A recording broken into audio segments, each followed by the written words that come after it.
Olá, boa tarde, bem-vindos a mais um vídeo, A Hora do Ângelus. Hoje, o nosso vídeo, os ciganos, as entidades, nada mais, nada menos, apresenta a você a verdadeira história de Dona Maria Padilha de Sevilla. Dona Maria Padilha, muitos eu sei que vão se surpreender, porque normalmente a gente tem uma ideia de quem é Maria Padilha, das magias, das macumbas, das umbandas, das não sei o que. Surpreenda-se com o que o padre me revelou de verdade, o padre da igreja onde estão os restos mortais da verdadeira Dona Maria Padilha de Sevilla. Vem comigo, obrigada a você que é novo por aqui, venha sempre, inscreva-se no canal, acione o sininho todas e receba a notificação toda vez que um vídeo novo for para o ar. Tenha ciência de que você é muito importante para mim e que eu te amo muito. Para você, que já é meu seguidor, que Dona Maria Padilha te conceda um grande desejo. Bora lá? Maria Padilha de Sevilla. Maria Padilha de Sevilla nasceu em 15 de setembro de 1334 em Sevilha e faleceu muito jovem em julho de 1361. Foi amante do rei Pedro I da Castela. Ela era filha de Juan Garcia de Padilha e Maria Gonçalves de Enestrosa. Ambos eram servidores da corte real. Maria Padilha tornou-se amante de Dom Pedro I de Castela e passou a influenciá-lo nas mais importantes decisões.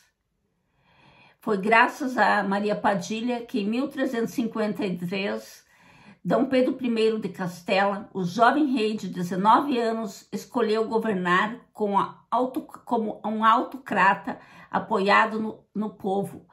Inclusive, foi Dona Maria Padilha que incentivou-se a casar com Branca de Bourbon, como forma de fortalecer os laços políticos, criando assim uma aliança entre Castela e França. Maria de Padilha foi apresentada a Dom Pedro I por intermédio de João Afonso de Albuquerque, o senhor de Albuquerque, mordomo maior de Maria de Portugal, rainha de Castela, e artífice do casamento de Dom Pedro de Castela com Branca de Bourbon. Após uma breve reconciliação com seu amado Dom Pedro I, Maria Padilha parte juntamente com Dom Pedro I de Castela para Olmedo, onde se casaram secretamente. Alguns meses após a morte de Branca de Bourbon em Medina Sidônia, essa também morreu muito cedo, pois foi envenenada no castelo. Até hoje não se sabe quem envenenou Branca, né?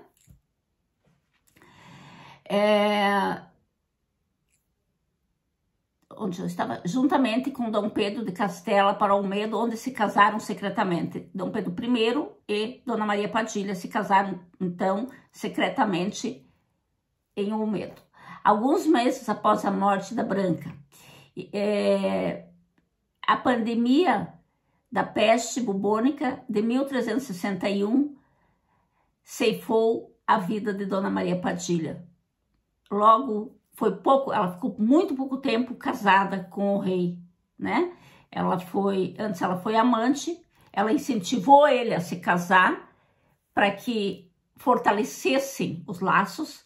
Dona Maria Padilha era filha de serviçais da corte, pois ela não poderia ser a rainha, né? Então, a própria Dona Maria Padilha, por amor ao rei, incentivou-o a casar, firmar alianças para fortalecer a França e a Espanha. No caso, ele era da Espanha para fortalecer os laços com a França, né? Logo depois que Branca morreu, Maria Padilha também morreu em consequência da pandemia da peste bubônica. E seus restos mortais são sepultados em Astudillo, onde ela havia fundado um convento. Com Dom Pedro I de Castela, nunca se conformou com a morte prematura da sua amada e eterna Maria Padilha.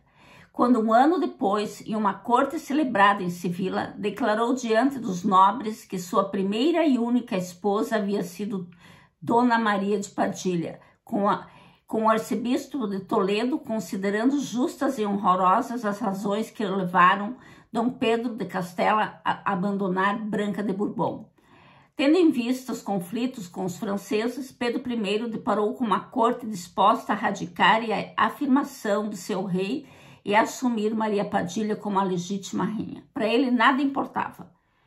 Mesmo indo contra todos os acordos, para ele já não importava mais nada. Ele queria que Dona Maria Padilha fosse vista como rainha logo após a morte de Branca, né?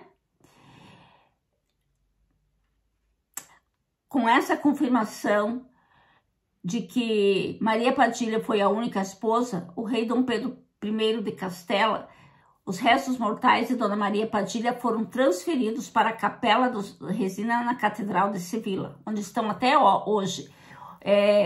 Você vê várias tumbas e na frente você vê uma tumba grande, que é da família, onde também está a Branca de Bourbon e todos os demais familiares, né? Porém, na frente tem uma tumba toda de prata, linda, incrível e maravilhosa, onde está o corpo de os restos mortais de Dona Maria Padilha. E olha, eu vou anexar a esse vídeo no final algo que me aconteceu muito forte. Eu estava lá creio que em março deste ano, de 2022, e nós filmamos, na verdade eu estava orando, eu estava de joelhos no altar, estava rezando, e no momento que eu fiz um pedido, mentalmente, de dentro da tumba saiu uma luz. E meu marido estava filmando, e ele viu, ele acompanhou com a câmera a luz. Foi impressionante. Eu vou colocar, é um vídeo minúsculo, porque é muito rápido, é uma luz que sai de dentro da tumba e vup! Ali não tinha como ter reflexo de luz, porque não existe. Essa tumba é enorme, mas não existe uma janela, não existe uma entrada de luz, não teria nada que pudesse refletir essa luz. Essa luz realmente saiu de dentro da tumba e subiu. Vup! Eu vejo como resposta a algo que eu havia questionado a Dona Maria Padilha, né? Então eu vou colocar no final do vídeo essa questão, vocês vão achar impressionante. Por que ela é conhecida como Exu, se ela está enterrada numa igreja? O corpo dela foi reconhecido, ela está dentro da igreja. Dona Maria Padilha também é conhecida como a Dama da Madrugada, Rainha da Encruzilhada, Senhora da Magia, Falange, Agrupamento de Pombagiras, enfim. Pertencente ao sincretismo das religiões afro-brasileiras, Umbanda e da Quimbanda, o arquétipo da Falange teria sido inspirado em Maria Padilha, amante do rei de Castela. Em minha visita à Catedral de Sevilla em março de 2022, portanto esse ano, conversei com o padre. Eu fui com o objetivo, eu queria esclarecer, porque eu via muitas histórias, eu lia muita coisa e sempre haviam contradições. Chegando à catedral, eu pedi para conversar com o padre, ele até achou que eu queria me confessar, tal, me atendeu, né? Eu conversei com ele, um padre bastante jovem, devia ter aí seus 39, talvez 40 anos, né?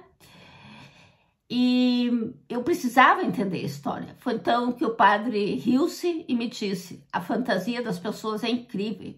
Maria Padilha foi muito amada pelo povo menos favorecido da época, pois junto com os serviçais, ela saía às ruas todas as noites de frio para servir uma espécie de sopa. Ela alimentava as pessoas que estavam na rua, junto com seus serviçais, ela, a própria, e as ruas servia aí um alimento quentinho para esquentar a alma e o corpo, né? E aqueles que tinham fome, então, procuravam no castelo, e Dona Maria Padilha nunca deixou que expulsassem um pobre sequer. Todos numa porta lateral que vinham até o castelo pedir comida, ela tinha os serviçais dela que tinham que, por ordem dela, cumprir esse prazer de terem um prato de comida quente ou um pão. E também ela era conhecida pelos emplastos de argila e ervas com as quais ela curava leprosos e outros doentes nas ruas. Ela era dedicada mesmo ao povo espanhol. Quando ela veio a falecer, foi vista como uma santa, mas nunca foi reconhecida por ter sido amante do rei. Porque na época, mesmo que havia esse casamento legalizado pelo então arcebispo, né? Mesmo assim, ela foi vista aos olhos da corte, tudo como amante. Então, e também pela Igreja Católica, né? A Roma nunca canonizou, nunca transformou ela numa santa, porque senão ela seria uma santa. Como ela, então, tendo esse papel, poderia ser usada como pombo-giro ou coisas nesse sentido. Por isso que o padre riu-se de mim. Aí ele me contou toda a história, né? Enfim, mais ou menos como a história de Santa Sara de Cali. Porém, Santa Sara de Cali é a única cigana que também não era cigana nativa, que se tornou uma cigana por ter sido salva pelo povo cigano, no contexto bíblico, que todos nós conhecemos, né? E eu ainda, aliás, vou trazer um documentário sobre ela, para quem não conhece, também é uma história surpreendente. Dona Santa Sara Sali foi canonizada pela Igreja Católica por ter servido a Jesus Cristo. Dona Maria Padilha serviu aos pobres, mas por ter sido amante do rei, não pôde ser canonizada. Dizem que ela realmente promete as curas e os milagres, e isso acontece. Ela é muito procurada por ter sido reconhecida como amante, amada, esposa, querida, doce. Ela é usada mais para atender pedidos aí de amor, na linha de amor. Existem muitas formas de agradar Dona Maria Padilha em troca de um pedido de amor. Por exemplo, você pode ofertar uma rosa vermelha, uma vela vermelha, mas sempre procure fazer isso na linha de pensamento da Igreja Católica. Procure, não importa se ela tem o título que tem, não importa nada disso. Eu, cristal, vou te dizer uma coisa. Dona Maria Padilha é muito, muito, muito poderosa, tá? Mas peça a ela, em nome do amor, que ela te traga um grande amor. Ofereça uma rosa vermelha, quando você comprar uma roupa vermelha, antes de você usar, ou um perfume. Eu comprei um perfume, ofertei para ela, o dela já estava acabando. Oferte um perfume para ela em troca de uma história de amor. Como você faz isso? Você compra um perfume ou um brinco, um batom. Ela gosta do vermelho, gosta do preto. Realmente, eram as cores que ela realmente usava, né? E converse com ela como se você estivesse conversando comigo. Faça dela uma grande amiga. Diz, olha, Maria Padilha, eu amo tanto. Você mais do que ninguém passou pelo sofrimento do amor. Foi amante, foi amada, foi esposa, foi querida.